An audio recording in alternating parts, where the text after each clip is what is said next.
Tubercle भी appear होना शुरू हो जाते हैं। ऑपोजिट डिफ्यूज ट्रंकल स्वेलिंग्स, जो पहले से फ्यूज थे, ठीक है, उनके ऑपोजिट जो है वो एक और बनना शुरू हो जाता है, इसके भी और इसके भी। Gradually the tubercles hollow out their upper surface forming the seminal. ये देखिए ये ट्यूबरकल्स बन गए, ये इनके ऊपर वाली सरफेस दिखा रहे हैं ना, अब ये अंदर वाली सरफेस दिखा रहे हैं, ठीक है, ये ट्यूबरकल्स बनना शुरू हो गया, ठीक है। अब ये ट्यूबरकल जो है ये एक दूसरे की तरफ क्या कहते हैं कि ये स्पेसिंग हो रही है, ठीक है, ये क्या कहते हैं उनकी ग्रूइंग हो रही, ग्रूव लाइक बन जाते हैं। तो ये ट्यूबरकल जो है वो एक वेल की शेप लगा लेते हैं, समझ आई इस तरह, ये देख लें। और ये फर्दर जो है वो डीपनिंग हो गई और इनकी फॉर्मेशन जो है वो वेल्व लाइक हो गई। You are getting my point students? Yes ma'am. Ma'am सिर्फ ये बता दें ट्यूबरकल आए कहाँ से थे? ट्यूबरकल इन्होंने ये कुछ बताया नहीं कि कहाँ से आए, ठीक है ना। लाइक प्राइमोर्डिया जो है वो आए कहाँ से, तो वो जाहिर है कि वो ट्रंकल टिश्यूज जो है उसी के अंदर ही जो है वो बने हैं, ठीक है। लेकिन आप जो है बुक से देख ले, मुझे तो ऐसा कुछ मिला नहीं कि अगर बुक में ऐसा कुछ मेंशन हो कि कहाँ से है। बस लगता यही है कि जो आपके पास जो मेसेंकाइमल टिश्यू होगा जो कि ट्रंकस के ऊपर ही होगा, तो शायद उसी से ही आए होंगे। I don't think so ma'am होगा बुक में भी, क्योंकि let me embryo check it. हमारी यस, मेडिसिन की सबसे बुक में लेटेस्ट जरूर फील्ड होगा, है, तो बुक में जरूर होगा। बुक में when I was like in matric, तो मेरे जो फादर थे हैं माशाल्लाह से, ही यूज्ड टू से कि बेटा सब कुछ बुक में है, सब कुछ। तो जाहिर है कि हमारे जमाने में तो आपकी तरह इतनी इंटरनेट फैसिलिटीज नहीं थी, बट लाइक जो उन्होंने कहा that was very much true, ठीक है। तो सब कुछ बुक में है। जो आपके पास वीडियोस बना रहे हैं वो भी ज़ाहिर है बुक देख के बना रहे हैं, जो आपके पास लेक्चर्स दे रहे हैं वो भी ज़ाहिर है बुक पढ़ के लेक्चर्स दे रहे हैं। बात समझ आई है ना? तो for that purpose you have to see the book. Clear हो गया? जस्ट वेट, मैं अपनी बुक ओपन करूं और फिर मैं देख लूं कि कहाँ से आए हुए मैम हैं। इसमें लिखा हुआ है कि develop similarly from localised proliferation yes, आप ऑफ देख टिश्यूज लीजिए। Around the canal।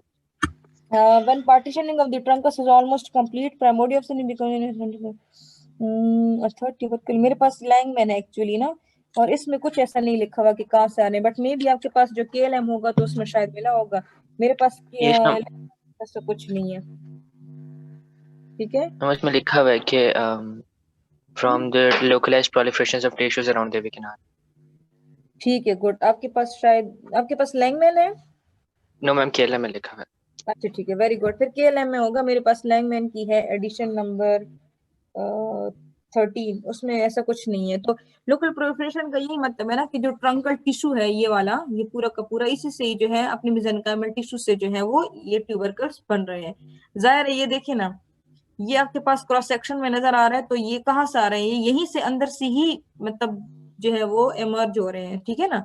सो फिर उनकी नैरोविंग हो जाती है, वो हॉलो होना शुरू हो जाते हैं। कुछ सेल्स जो है वो आगे की तरफ जा रहे हैं और इनकी शेप ऐसी हो रही है कि like they are approaching towards each other.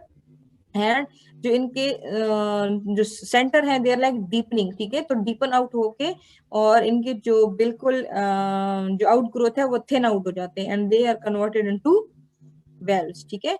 सो यहाँ तक तो सेमिलर वेल्स की बात हो गई ना। Recent evidence shows that neural crest cells contribute to the formation of these valves. Means कि इसमें अब लोकल प्रोलिफरेशन ऑफ टिश्यूज के अलावा न्यूरल क्रेस्ट सेल्स की भी कंट्रीब्यूशन होती है इन वेल्स की फॉर्मेशन में। सो दैट मींस कि अगर न्यूरल क्रेस्ट सेल्स की कोई भी एनॉमली जो है वो होती है रिलेटेड टू दी CNS जो उसकी होती है, ठीक है ना, क्या कहते हैं फॉर्मेशन, तो जाहिर है कि that will affect these valves as well. Means कि फिर जो एसोसिएटेड नहीं होते डिजीजेस के, एक सिंड्रोम में एक डिजीज है फिर दूसरा भी सिस्टम इफेक्टेड है, तो like because of the neural crest cells in semilunar valves में भी फिर जो है वो प्रॉब्लम हो सकती है। ये आपको बताने का मकसद इनका ये है। क्लियर हो गया?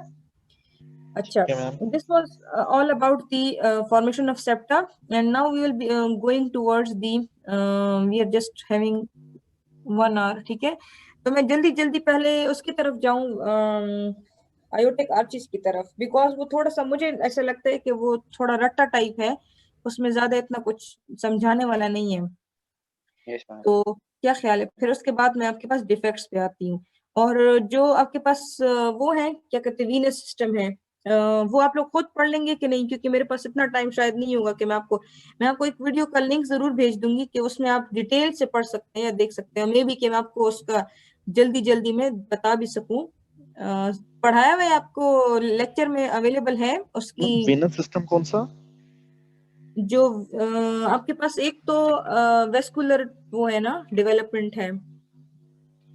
वेस्कुलर डेवलपमेंट में एक तो आर्टीरियल सिस्टम है ना, आयोटिक आर्चेस का, और एक आपके पास वीनस सिस्टम भी है। वो पढ़ा है किसी ने? नो मैम, याद नहीं है। वो शायद फिर आगे पढ़ा देंगे मुझे लगता है, because it has nothing to do with this cardiovascular system. तो आई थिंक सो कि वो फिर आपको, क्योंकि सर ने भी उसका लेक्चर अपलोड नहीं किया, सो आई थॉट कि वो आपके पास शायद किसी और उसमें होगा available, like in some other module. That's why like that's what I am thinking कि वो हो सकता है, बिकॉज उसमें ज्यादातर hepatic sinusoids and that's all this things, तो हो सकता है कि वीनस सिस्टम जो है वो मैम वो नेक्स्ट उसमें। किसी और मॉड्यूल में भी नहीं है, ये अगले साल में भी शायद हो। आई थिंक सो शायद किसी लेक्चर किसी और में है मॉड्यूल का वो। मतलब है सेकंड ईयर। साइनस यूनिवर्सिटी से जो सारी चीजें बन रही होती हैं सुपीरियर वेना के बाद, इंफीरियर वेना के बाद। नहीं नहीं हाँ हाँ, वो चीज वो पढ़ाई हुई है किसी उस और मॉड्यूल में। मैम आई डोंट रिमेम्बर, मगर मेरे ख्याल में मैंने कहीं पढ़ा है, क्योंकि मैंने बुक से जब पढ़ा था तो मैंने सारा पढ़ा था, तो तब तो समझ आ गया था, जरूरत नहीं पड़ी थी लेक्चर की फिर। हाँ। क्योंकि मैंने तो सर्च किया, मुझे मैं तो तो कहीं नहीं पढ़ा। क्या नहीं पढ़ा। हम लोगों ने जब लैब में गए थे, जब हम लोग को हार्ट की डेवलपमेंट करवा रहे थे, तब शायद हम लोगों को वो बता रहे थे मॉडल से देख के। अच्छा वो अच्छा वो डॉक्टर सादिया ने शायद बताया होगा। जी लैब में हम लोगों ने किया था, लेकिन yes yes yes exactly, doctor Sadia ने बताया होगा, बट आई एम लाइक हो सकता है कि अगर डॉक्टर मसूद ने ये लेक्चर अपलोड नहीं किया तो आई एम थिंकिंग कि हो सकता है कि ये उसके साथ हो, जब लिवर की डेवलपमेंट हो जीआईटी में। I think so like he will be discussing this thing there, because उसका ज्यादातर वो हेपेटिक साइनोसाइड्स बन रहे हैं एंड दैट्स ऑल, तो वो सारा कुछ हो सकता है उसमें डिस्कस हो। लेकिन मैंने अनफॉर्चुनेटली सर से पूछा नहीं, बट आई थिंक कि वो उसमें, क्योंकि बिकॉज वो थोड़ा सा जो है वो ज्यादातर लिवर के साथ उनका ज्यादा वो बन रहा है ना, हेपेटोकार्डिनल वेन्स है and this and that, sinusoids है वगैरह वगैरह। चलिए वो मैं पूछ लूंगी डॉक्टर मसूद से, ठीक है। And in case if sir told me कि वो आपको पढ़ा दे, तो फिर मैं आपको जो रेस्पिरेटरी वाला हमारा होगा ना, सॉरी ये तो रेस्पिरेटरी था, जो नेक्स्ट उसका होगा आफ्टर द टेस्ट, कौन सा मॉड्यूल है हमारे पास? रेस्पिरेटरी ही है। टेस्ट कौन सा? रेस्पिरेटरी नेक्स्ट ये इस वीक में था। ये रेस्पिरेटरी है। नेक्स्ट में क्या है? नेक्स्ट पे तो नेक्स्ट में मैम वो टेस्ट है। और उसके बाद क्या है? दो उसके मैं भी बाद टेस्ट सीरीज किया है ना। है, और कब है? टेस्ट तो बच्चे नेक्स्ट है ना, नेक्स्ट मंडे को। पता नहीं है किस आपको? चीज का टेस्ट है? आपने अपना टाइम टेबल नहीं देखा? नहीं मैम। ये देखिए, चलिए शुक्र है मैंने बता दिया। टाइम टेबल देख लें, जो जो रोल नंबर्स हैं, रोल नंबर 1 से 33 तक will be on Monday, viva होगा, वाइवा, ठीक है। And roll number 33 to 66 will be on Wednesday, and roll number 67 onwards जो है वो होगा फ्राइडे को। अब आपका जो रोल नंबर है उसमें आप फिट होंगे, ठीक है। मैम ये इसमें वो इंटरनल में मार्क्स लगने हैं इसके? यस, ये मैंने बताया आपके जैसे ही आप इन हो रहे थे, तो ये मेरी कन्वर्सेशन थी, स्टूडेंट्स को पता है। Like the 33 students will be divided in on each day in 5 batches. One batch will be with me, will be with me. One will be with Dr. Sadia, Dr. Aisha, Dr. Simon, Dr. Shanza. Simultaneously, all of us will be taking Viva. And अलग अलग questions पूछेंगे, 5-6 questions, कोई हमें जो बताएंगे कितने marks हैं sir, ठीक है। तो फिर अकॉर्डिंगली जो हम आपके जो है वो मार्किंग करेंगे, तो फिर वो marks we will be like giving those marks to doctor Masood, और वो आपके इंटरनल में जाके होंगे। एंड लाइक अब तक जो पढ़ा हुआ है ना वो सब हम पूछेंगे, कुछ नहीं छोड़ेंगे, याद रखें। मैम थिंग इज कि everyone is following their own schedule, so ma'am मतलब मेरे स्केड्यूल में एनाटॉमी सबसे एंड में थी। तो मैंने अभी तक एनाटॉमी को हाथ भी नहीं लगाया हुआ। अच्छा, फिर आपकी इस एनाटॉमी का पेपर हम बाद में लेंगे। मैम ऑब्वियसली बाद में नहीं लेंगे, लेकिन थिंग इज कि मैम हर बंदे के एक अपना स्केड्यूल है मैम। इंटरनल में मार्क्स नहीं लगने चाहिए। अच्छा, तो फिर आप जी ये सर को एडमोडो पे डाल दे ताकि वो वहीं से जो है ना आपको घौंसा निकाल के मारे। ठीक है, तो अच्छा चले मैं उसका पूछ लूंगी। नेक्स्ट जो होगा वो हमारे पास सीवीएस का होगा। तो सीवीएस में हम रेस्पिरेटरी का भी डिस्कस कर लेंगे, and if the venous system is involved as well, so I am discussing that too. ठीक है, तो फिलहाल हम यहाँ पर आयोटिक आर्चेस की तरफ जो है वो आते हैं। First of all coming towards the, sorry I forgot to share the screen. ठीक है, तो उसमें हम आते हैं किस चीज की तरफ, दी आयोटिक आर्चेस। आयोटिक आर्चेस का कुछ ना कुछ आइडिया होगा एनीबॉडी? यस मैम, आइडिया है। अच्छा, that is like a simple thing in regards कि उसमें होता क्या है कि वो कुछ ना कुछ आपको रट्टा टाइप चीज है ना, कि वो रिग्रेस हो गया, ये नहीं डेवलप हुआ तो ये बन गया, ये वगैरह। ठीक है, so coming towards that thing, so first of all aortic sac था हमारे पास, जो ट्रंकस आर्टरियोसिस का हमारे पास पोर्शन था। ठीक है, हेयर दी ट्रंकस आर्टरियोसिस का जो ऊपर वाला पोर्शन था that was the aortic sac. ठीक है, और नीचे वाला पोर्शन था that was the bulbus cordis. Now coming towards the aortic sac is actually dividing into two and giving us the right horn of the aortic sac and the left horn of the aortic sac. ठीक है, so right horn of the aortic sac and left horn of the aortic sac। अब इसके बाद क्या होता है कि इसके बाद हमारे पास इस aortic sac का जो है ये aortic sac बीच में ये अलग से। ठीक है, और आपने जो हम लोगों ने शुरू में पढ़ा था जब प्रिमिटिव स्ट्रीक से कुछ सेल्स आ रहे थे when they were like forming the primary heart field, उस टाइम में आई टोल्ड यू कि जो ऊपर वाला एक ट्यूब्स है ये डोर्सल आयोटा है। रिमेंबर दैट स्ट्रक्चर, जो उसके साथ जो प्रिमिटिव स्ट्रीक से सेल्स आ रहे होते हैं एंड देन वो एक लार्ज सा जो है वो कार्डियक ट्यूब बना लेते हैं। Then you were like having two swelling, और उसको हमने बोला था कि ये आपके पास है क्या कहते हैं उसको, आयोटिक क्या thoracic बोल रहे aorta। थे हम, यस डोर्सल एयोटा। वो याद है, वो चीज, वो स्ट्रक्चर याद है, वो डायग्राम, या मैं आपको कहीं से शेयर करके दिखा दूं? आप लोग ना सही नालायक भांडे हैं कसम से, बिल्कुल जो है मैं थोड़ा सा आइडिया है। डोर्सल एयोर्टा वाला। थोड़ा सा नहीं, दिमाग ब्लॉक करके आ जाते हैं आप लोग ना, क्या करें फिर आप लोगों का। अब नहीं मैं मैं कोई मुझे डायग्राम डोर्सल एयोर्टा जब वो फोल्डिंग के बाद जब यस, वो अब मिड मैं लाइन में आपको आ एक जाता स्क्रीन शेयर कर रही हूँ, and after sharing this screen, कहाँ गया भाई, आपको स्क्रीन नजर आ रही है? Yes, yes ma'am.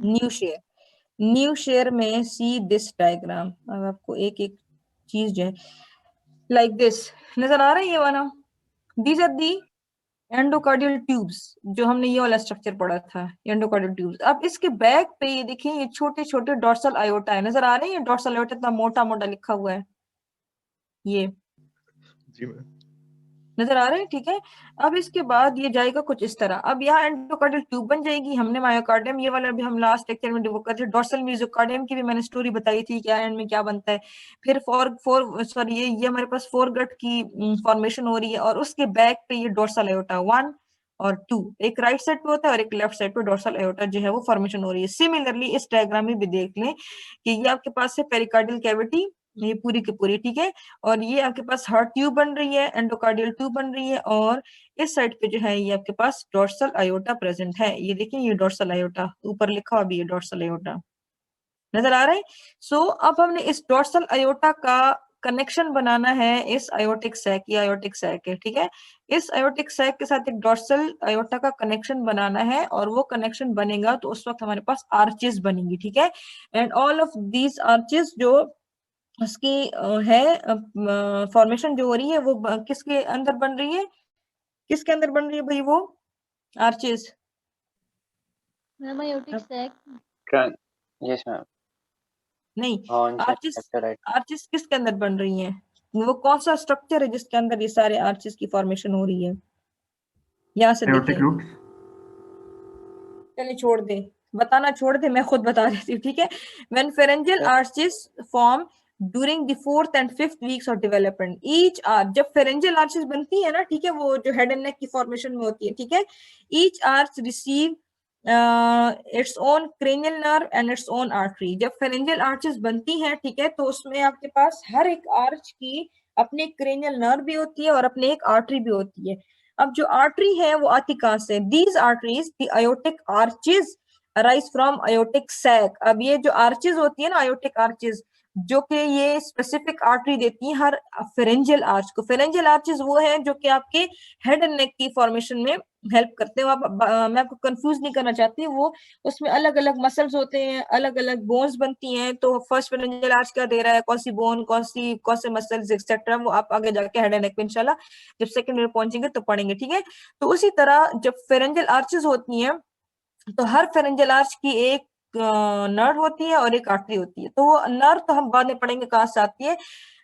आयोटिक जो आर्टरी है वो आयोटिक आर्चेस से आती है, ठीक है। और आयोटिक आर्चेस कहाँ से आती है, वो आयोटिक सैक से आ रही है, ठीक है। तो aortic arches are embedded in the mesenchyme of the pharyngeal arches. That's what I was like about to ask, मैंने आपसे पूछा था आस्किंग। तो आई वाज आस्किंग कि आयोटिक आर्चेस कहाँ पड़ी होती है। Aortic arches are embedded in the mesenchyme of the pharyngeal arches and terminate in the right and left dorsal aorta. वो जो आयोटिक आर्चेस पड़ी होती है ना, ये वाला जो स्ट्रक्चर है, ये वाला, ये जो आपके पास लाइन नजर आ रही है, ये पड़ी हुई है मेसेनकाइम ऑफ फेरेंजियल आर्चेस में। समझ आई है ना। और साथ में इसके साथ ये देखिए राइट डोर्सल आयोटा जो मैंने आपको लास्ट डायग्राम में दिखाया था, और ये लेफ्ट डोर्सल आयोटा है। और ये राइट और लेफ्ट डोर्सल आयोटा जो है बीच में आयोटिक सैक के साथ कंबाइन है थ्रू दीज आयोटिक आर्चेस। ये आयोटिक सैक है। और इस आयोटिक सैक के नीचे जो था वो यहाँ पे एक ट्रंकस क्या आर्टियोसिस था, और उसके नीचे बल्बस कॉर्डस था, इस तरह वो बन रहा था। और इस आयोटिक आर्च दो में डिवाइड हुआ, एक राइट आयोटिक हॉर्न बन गया था और एक लेफ्ट आयोटिक हॉर्न बन गया था, ठीक है। तो ये आयोटिक सैक जो है ये इस डोर्सल आयोटा के साथ कनेक्शन बना लेते हैं, किस के थ्रू, आयोटिक आर्चेस के थ्रू। तो 6 हमारे पास आयोटिक आर्चेस बनती हैं, और ये पूरा स्ट्रक्चर पड़ा होता है किधर, फेरेंजियल आर्चेस के मेसेनकाइम के अंदर। Now got the point? पुराने वाली शेड है जी आपकी स्क्रीन, वही वाली शेड है डोर्सल आयोटा वाली। डोर्सल आयोटा वाली शेयर, इतनी बड़ी स्टोरी मैंने सुना दी, तो ये भी आई है आपके पास। अच्छा न्यू शेयर में करती हूँ, न्यू वो शेयर, तो समझ आ गया जो आप बता रहे थे। ठीक है। अब यहाँ से देख लें, ओके। तो ये आपके पास देखिए ये वाली डायग्राम नजर आ रही है, ये रेड, जी हेलो, यस मैम।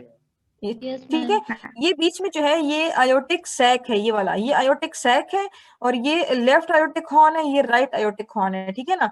ये आयोटिक सैक है, इसके नीचे यहाँ होगा ट्रंकस आर्टरियोसिस, उसके नीचे होगा बल्बस कॉर्डस, ठीक है। ये 3 चीजें कंटिन्यूटी में होती हैं।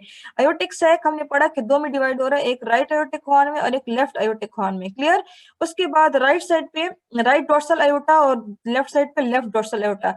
तो आयोटिक सैक जो है वो इन डोर्सल आयोटास के साथ कैसे कनेक्ट होंगे, थ्रू आयोटिक आर्चेस। ये फर्स्ट आयोटिक आर्च है, सेकंड है, 6 होते हैं, ठीक है। सो 1 2 3 4 5 6 आयोटिक आर्चेस के थ्रू ये आयोटिक सैक जो है वो इस डोर्सल आयोटा के साथ जो है वो कनेक्ट होगा। और ये पूरा स्ट्रक्चर पड़ा होगा फेरेंजियल आर्चेस के मेसेनकाइम में, बिकॉज इन आर्चेस से ही फेरेंजियल आर्चेस की ब्लड सप्लाई जो है वो डेवलप होगी। अब बात समझ आई। Yes ma'am.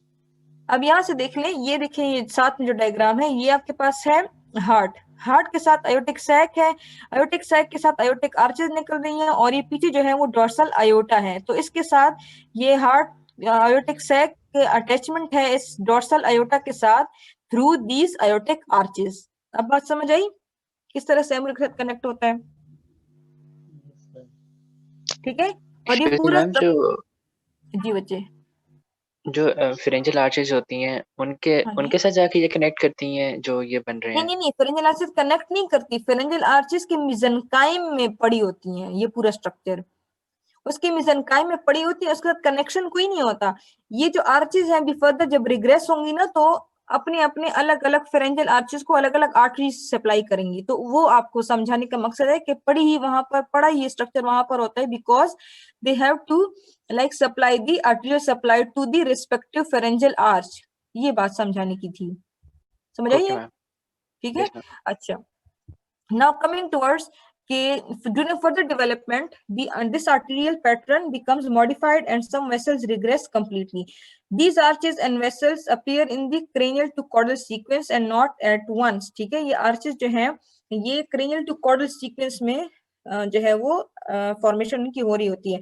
After the formation of aorta and pulmonary trunk, the aortic sac forms the right and left horns and the right horn becomes, अच्छा अब यहाँ से देख लें, जो फॉर्मेशन ऑफ आयोटा और पल्मोनरी ट्रंक हो गया, तो आयोटिक सैक हमने देखा था कि उसने राइट और लेफ्ट आयोटिक हॉर्न बनाया था कि नहीं बनाया था? Yes, sir.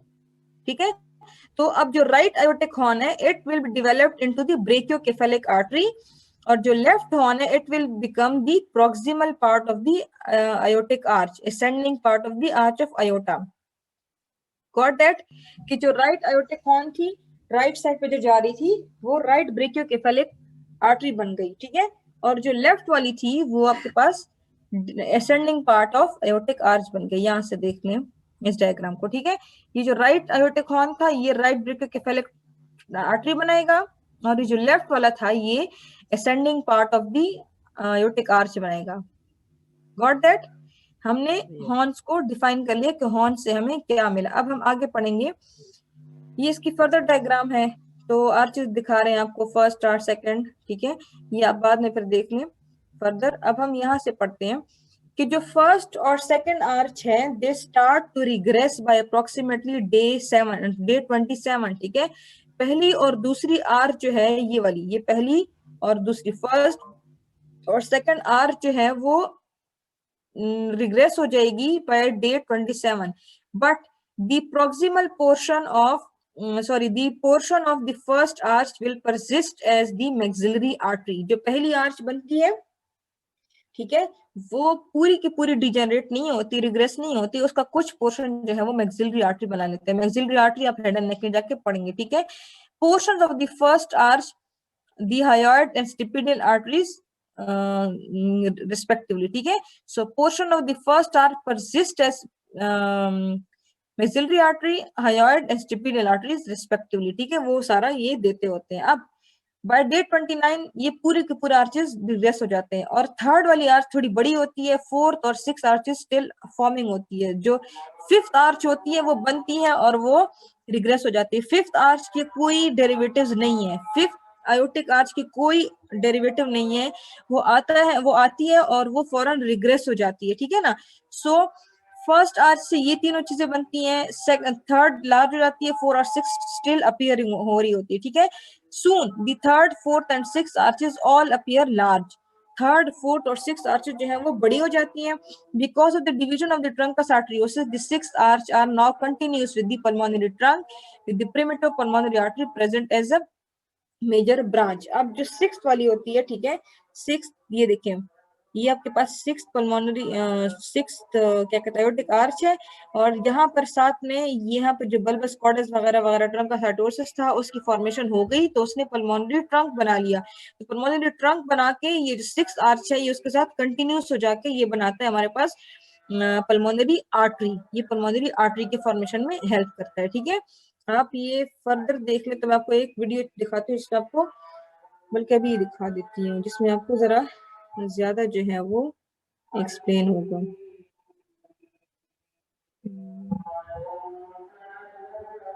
जस्ट वेट,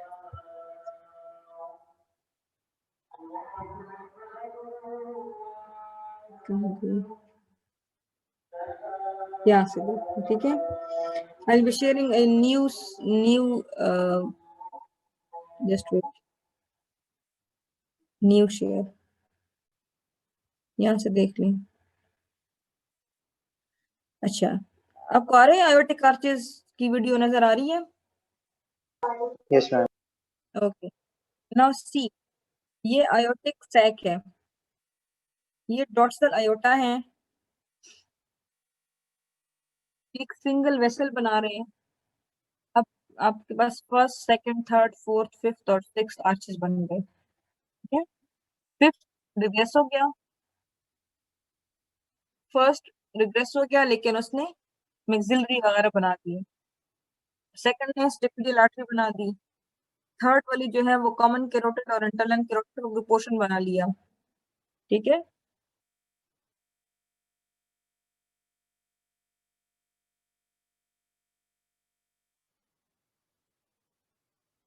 अब जो राइट फोर्थ है उसने राइट सप्लीमेंट आर्टरी का पार्ट बना लिया, और यहाँ पे सिक्स वन जो राइट वन था उसने सेगमेंटल आर्टरी बना दी।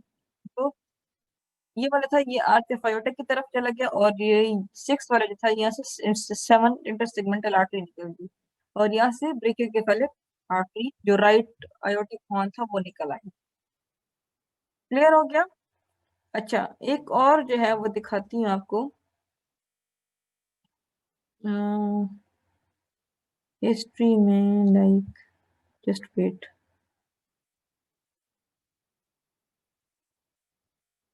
What I was in this one. Share हो रही है आपके पास स्क्रीन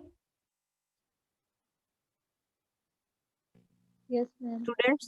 ठीक है, so first arch is disappearing and forms maxillary artery, second arch disappears, forms trapezial artery, third arch forms the carotid arteries, fourth arch forms the right subclavian artery and aortic arch, and fifth one disappears completely, and the sixth one, उसमें contribution है आपके पास pulmonary artery की और ductus arteriosus की।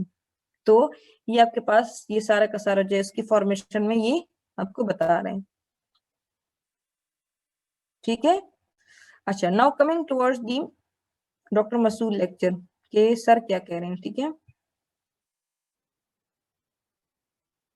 यहां से देख लो। ठीक है, सो The third aortic arch constitutes the commencement of internal carotid artery। जो उसने बताया कि थर्ड आर्च को हम कैरोटिड आर्च ही बोलते हैं क्योंकि ये इंटरनल कैरोटिड आर्टरी की फॉर्मेशन में हेल्प करती है। ठीक है, यही वाली डायग्राम थी उस वीडियो में। ठीक है, so it contributes to the common carotid artery and the proximal portion of internal and external carotid artery. उस बंदे ने भी आपको यही बताया कि वो कॉमन कैरोटिड आर्टरी बेसिकली बनाती है, और उसके बाद जो है वो इंटरनल और एक्सटर्नल कैरोटिड आर्टरी के स्टार्ट के पोर्शन जो है वो डेवलप करते हैं। ठीक है, and the fourth arch is also known as systemic arch, and जो फोर्थ आर्च है, it forms the right subclavian artery as far as the origin of internal mammary branch. ठीक है, and the left fourth arch forms the arch of aorta between the origin of the left carotid artery and the termination of ductus arteriosus। ठीक है, so होता ये है कि the fifth arch never forms और it forms incompletely, और वो फौरन जो है वो रिग्रेस हो जाता है। So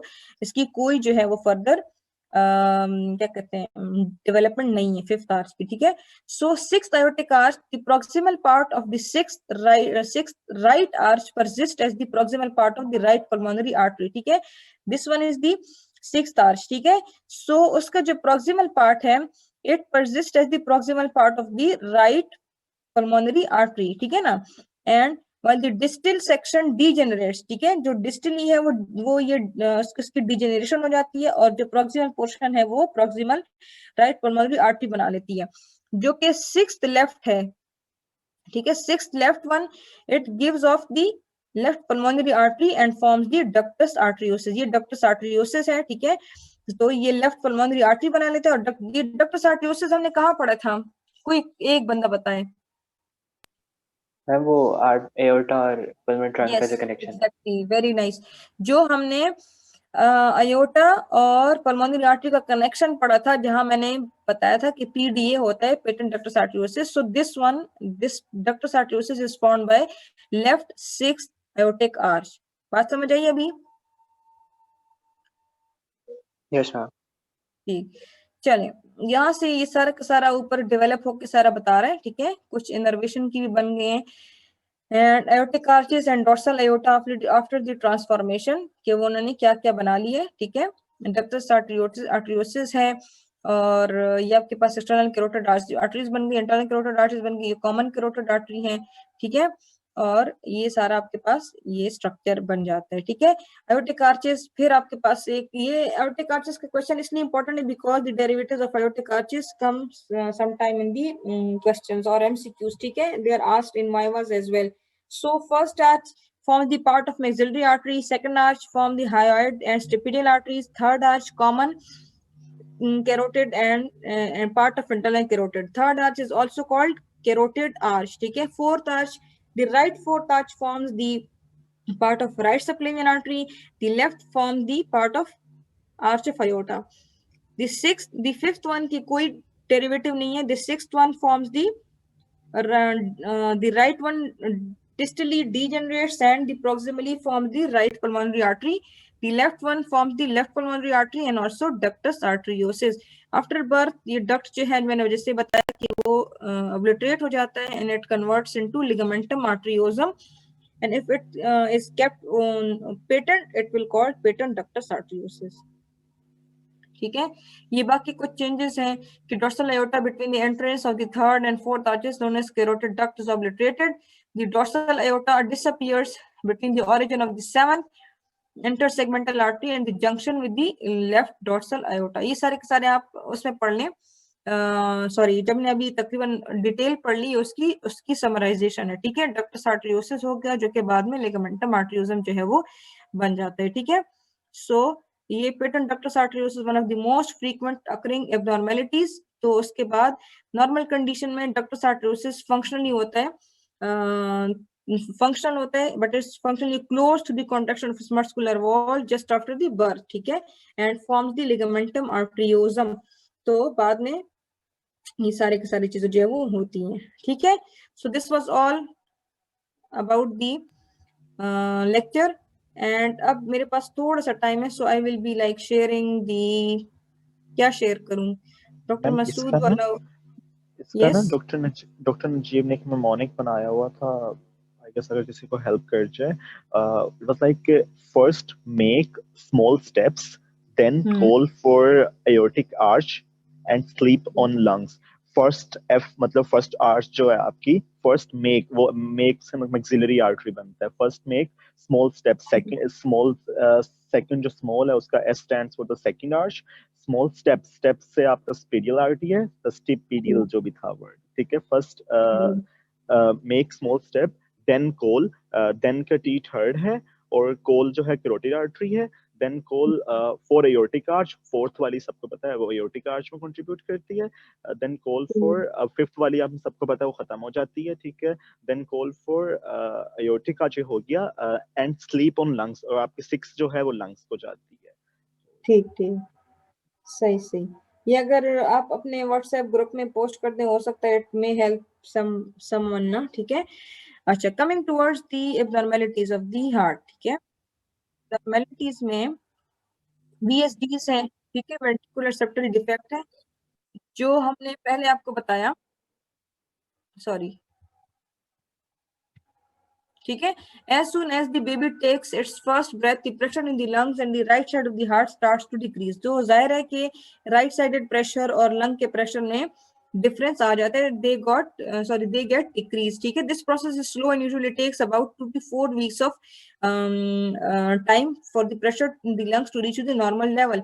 first 2 weeks of life में बेबीज जो है वो लार्ज वेंट्रिकुलर सेप्टल डिफेक्ट्स तो हो सकता है कि वो थोड़ा सा कवर अप कर जाए, बट जैसे ही प्रेशर जो है वो right side of the heart में डिक्रीज होता है तो जाहिर है कि blood will start flow to the path of least resistance. So blood will start flowing from left ventricle to the right ventricle. ठीक है, ये VSD की बात हो रही है, वेंट्रिकुलर सेप्टल डिफेक्ट. अगर सेप्टम की वेंट्रिकुलर सेप्टम की फॉर्मेशन ना हो तो फिर क्या होता है कि लेफ्ट टू राइट शंटिंग होती है. ठीक है, सो उसके बाद क्या होता है, this will gradually leads to the symptom of congestive heart failure. ठीक है, congestive cardiac failure में पेशेंट जो है वो जाता है तो उस पेशेंट को accordingly treat करना पड़ता है.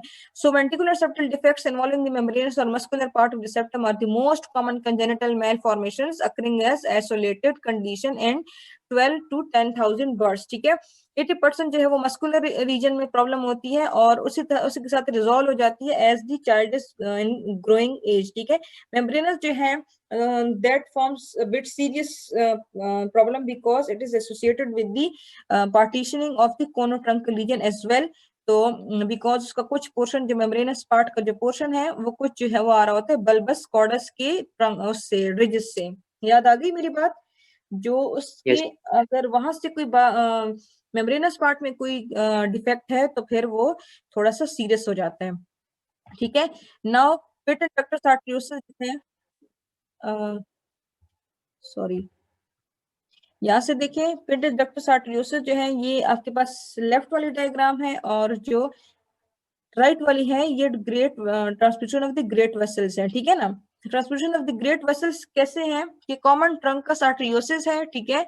और उसके बाद हुआ क्या है कि जो उसके बाद जो आर्च ऑफ अयोटा है वो भी इसी से निकल रहा है, और मतलब उससे क्या कहते हैं राइट के बजाय, सॉरी लेफ्ट के बजाय राइट से निकल रहा है। और जो पल्मोनरी ट्रंक है वो भी साथ में उससे जो है वो हो रहा है, ठीक है। सो एक मिनट यहाँ से देख ले मेरा इधर से, ठीक है।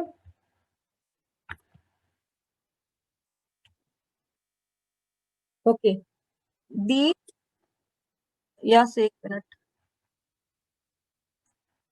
तो दो कंडीशंस आपको ये शो कर रहे हैं, ठीक है। ग्रेट वेसल्स की ट्रांसपोजिशन जो है वो, तो पहले वाली पिक्चर्स को देख लें जो आपको क्या शो कर रहा है। जस्ट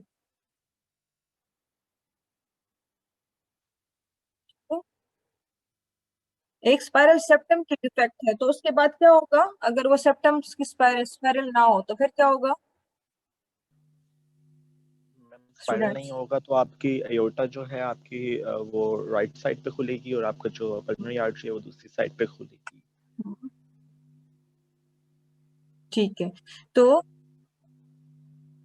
मैम आपका लेफ्ट साइड का ब्लड जो आ जाएगा। जो जो ट्रंकस आर्टरियोसिस है ना, मुझे तो लेफ्ट साइड पे, मतलब आप अगर अपनी स्क्रीन को देखें तो आपको लेफ्ट साइड पे नजर आ रहा है, ठीक है ना। तो जो लेफ्ट साइड वाला है ना, इसमें truncus arteriosus has failed to divide, ठीक है।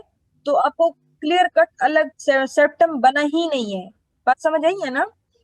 इधर जो आपके पास नजर आ रहा है कॉमन ट्रंकस आर्टरियोसिस, परसिस्टेंट ट्रंकस आर्टरियोसिस का जो है, ठीक है ना, इसमें आपके पास प्रॉपर डिवीजन नहीं हुई सेप्टम की। क्लियर हो गया? बात यस समझ मैम। आई मेरी? Yes yes. Ma'am, yes ma'am. जो कॉमन ये देखिए ये कॉमन ट्रंकस आर्टरियोसिस लिखा हुआ है ना, कॉमन ट्रंकस आर्टरियोसिस एक है, इसमें क्लियर कट कोई सेप्टेशन नहीं है, कोई सेप्टा नहीं है। तो आपके पास अयोटा और पल्मोनरी ट्रंक का कोई डिफरेंशिएशन नहीं है, ठीक है ना। अयोटा भी यहीं से निकल रहा है और दोनों वेंट्रिकल्स के साथ कनेक्शन में है, और पल्मोनरी आर्टरी भी यहीं से, ठीक है। So this one is called persistent truncus arteriosus, और this one is what transposition of the great vessels के उनकी स्पाइरल जो ट्विस्टिंग होती है सेप्टम की वो नहीं हो पाती। तो अगर वो नहीं है तो ग्रेट वेसल्स की ट्रांसपोजिशन हो जाती है, iota will be on the right side and the pulmonary trunk will be on the left side. Clear हो गया? ये आपके पास डक्टस आर्टरियोसिस था जो कि आयोटा और पल्मोनरी ट्रंक के बीच में कनेक्शन था।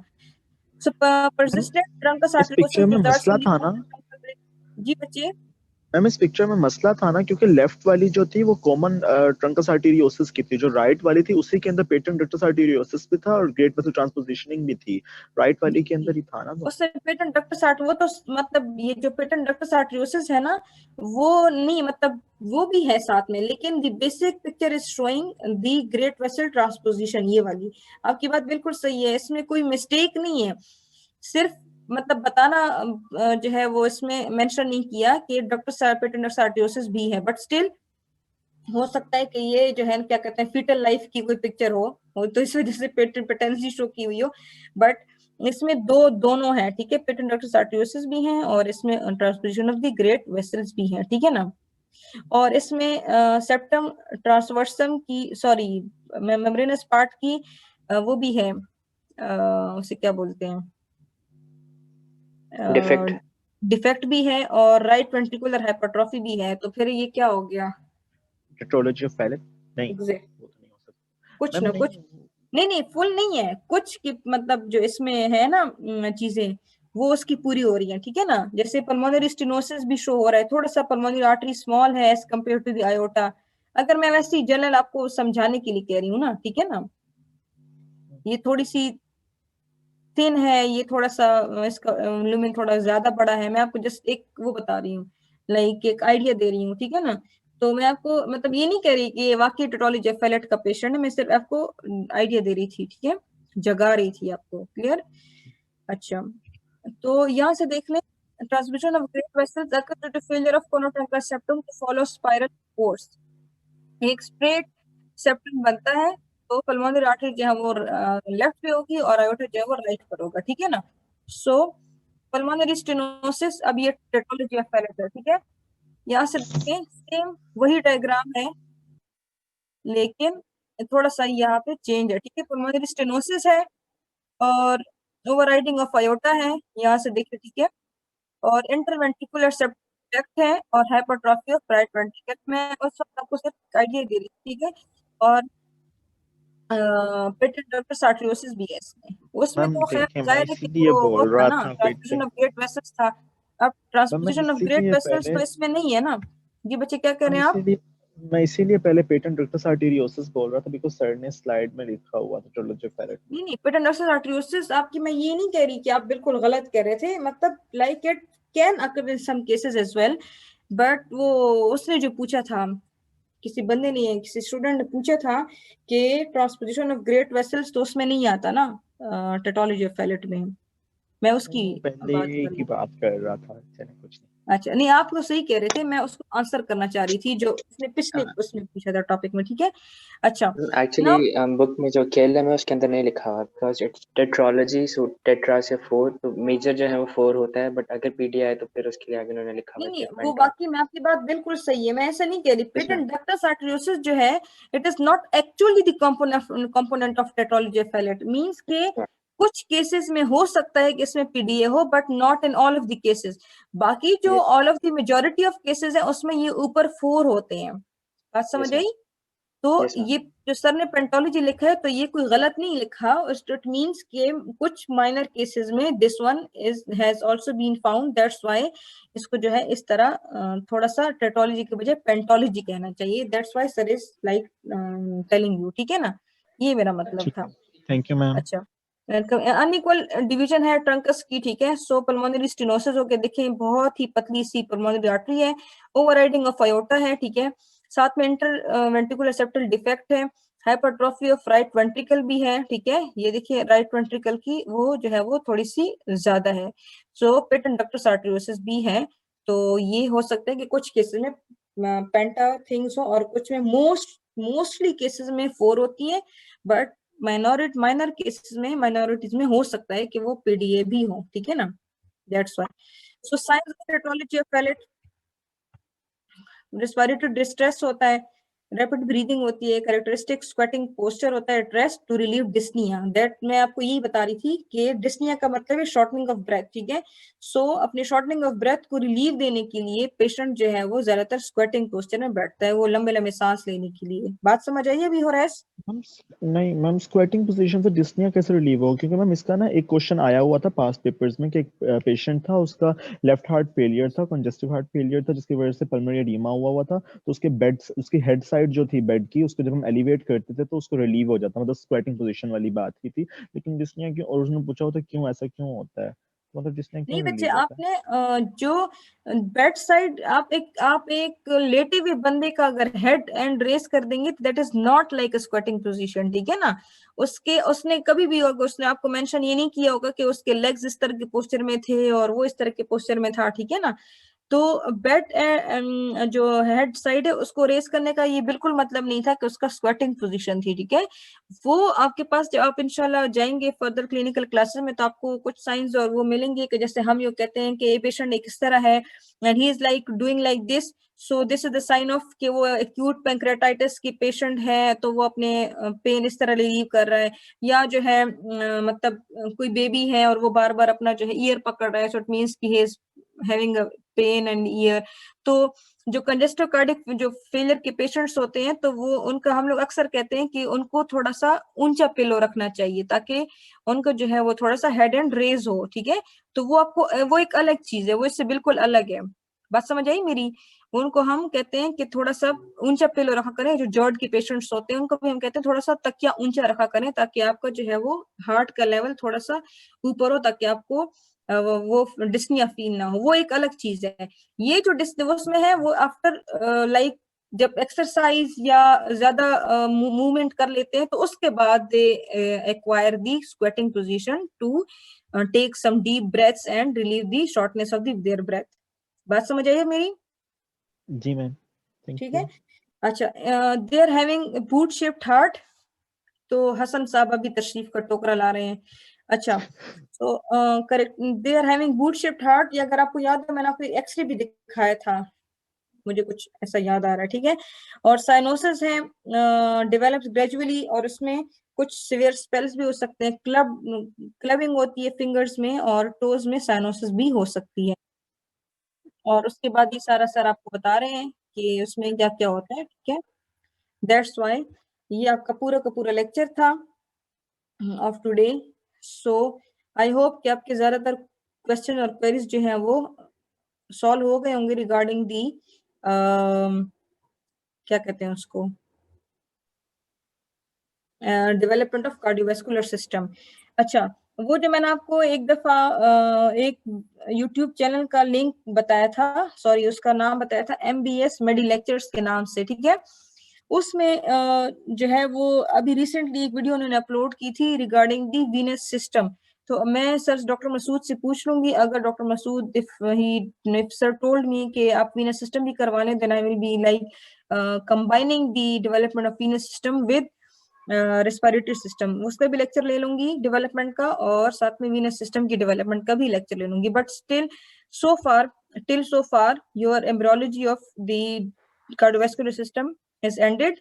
So I hope you got something out Yes, of this ma'am. lecture. कुछ ना यस कुछ मैम। हेल्प करी। हम सब आ गया समझ। चलें, गुड। लेकिन अब सब आ गया, सबको अगर सब कुछ समझ आ गया या कुछ कुछ समझ आ गया, ठीक है, तो प्लीज बुक खोलें, और फॉर गॉड सेक आज ही खोलें। Seriously you will get the message. आपको दोबारा वो बुक खोल के दोबारा जब आप 1 महीना बाद रिवीजन करेंगे ना, कुछ समझ नहीं आएंगी। तो बेहतर ये कि आज ही खोलें, बेशक कल का दिन भी जाया कर दें, लेकिन आपने कार्डियोवास्कुलर की डेवलपमेंट को फिनिश कर लें इन 2 दिनों में। उसके बाद आपको ज्यादा समझ आएगी, बजाय इसके कि आप 1 हफ्ते बाद खोलें, 2 हफ्ते बाद खोलें। बात समझ आई मेरी? जी मैम। बिकॉज जो फ्रेश नॉलेज होता है उसको जब आप बुक पे अप्लाई करते हैं तो फिर आपको ज्यादा समझ आती है, ठीक है। जी मैम। मैम एनाटॉमी की टेस्ट में हिस्टोलॉजी भी इंक्लूडेड है? सब कुछ इंक्लूडेड है, एम्ब्रियोलॉजी, हिस्टोलॉजी एंड ग्रॉस, जितना पढ़ा है, ठीक है। तो लाइक आपको जितना आता है तो वो आप कर लें, बाकी रिवीजन चल रही है। आप में से जो इसको कैच कर सकता है, लाइक वेल एंड गुड। अगर आप इसको कैच नहीं कर सकते then go your with your own pace, but just fasten your seat belt. थोड़ा सा जो है ना अपने आप को थोड़ा सा प्लीज स्पीड अप करें, टाइम बहुत कम है आपके पास, मैम ठीक अगर है। किसी को वाइवा ना आता हो और वो सिर्फ क्लास में आ जाए तो अटेंडेंस से कितने मार्क्स हैं? बस वो फिर हम आपको बाद में बता देंगे। बेशक आप आ जाए, Seriously, at least you will ma'am. Get the idea कि वाइवा में कैसे क्वेश्चन हो सकते हैं। कुछ तो समझ आ जाएगी ना, कुछ सुन ही लेंगे, ठीक है ना। मैम मेरा क्वेश्चन था कि जैसे हमने सीबीएस पढ़ा था इसके अंदर फीटल सर्कुलेशन वाला भी पार्ट है, तो यस एग्जैक्टली, वो मैं सॉरी बताना भूल गई। फिटर सर्कुलेशन को आज हम कवर इसलिए नहीं कर पाए, हमारे पास बिल्कुल टाइम नहीं था। डॉक्टर समा का लेक्चर अवेलेबल है, तो वो इतना कोई मुश्किल नहीं है, ठीक है ना। वो बहुत ही इजी है, आप आराम से उसको करके बुक से, बुक में भी 1 पेज ही है, वो आप उसको रीड आउट करना, आपको समझ आ जाएगी। इफ इन केस अगर आपको नहीं समझ आती है, आप मुझे ईमेल करें तो मैं आपको रेस्पिरेटरी के साथ वो भी कवर अप करने की कोशिश मैम करूंगी। उसका सिर्फ एक चीज़ है जो मुझे नहीं समझ सही जी से नहीं जी आता, मैंने काफ़ी दफ़ा पढ़ा उसको, वो मैम ब्रेडिकाइनिन वाला, जब ऑक्सीजन ये जो डक्टस आर्टरियोसिस ने क्लोज होना होता है ना, जी ड्यू जी टू जी इंक्रीज ऑक्सीजन कंसंट्रेशन वाली बात, वो जी ठीक। ब्रेडिकाइनिन जिस तरह से इंक्रीज होता है, वो प्रोस्टाग्लैंडिन वाली बात, मैं वो थोड़ी सी कंफ्यूज होती अच्छा ठीक है, चलो मैं वो देख के ना फिर आपको इंशाल्लाह उसके बारे में भी बता दूंगी। वो तो मुझे लगा कि वो हूँ। आपको जरा डिटेल में डॉक्टर समा ने बताया हुआ है, तो होप कि आपको जो है ना मैसेज मिल मैं जाए। एक दफ़ा लेक्चर फिर देख लूंगा, अगर मुझे प्रॉब्लम हुई तो फिर मैं आपको बता दूंगा, ठीक, वरना ठीक है, अगर फिर क्लियर हो जाएगा तो फिर मैं मुझे ईमेल कर दें, फिर मैं आपको ओके इंशाल्लाह मैम। बता दूंगी, ठीक है। नहीं तो अगर मेजॉरिटी स्टूडेंट्स को प्रॉब्लम है तो फिर मैं नेक्स्ट टाइम रिवाइज करवा दूंगी आपको, ठीक है, इसको भी, और वीनस सिस्टम का सर से पूछ के आपको बता दूंगी। क्लियर हो गया? Yes ma'am. ठीक है, चलें, best of luck, and please अपनी बुक्स, सॉरी पढ़ाई पे कंसंट्रेट करें, ठीक है। जी ma'am. Okay, best of luck, Allah हाफिज। Thank you Allah ma'am. हाफ़िज़ मैम। अल्लाह हाफिज।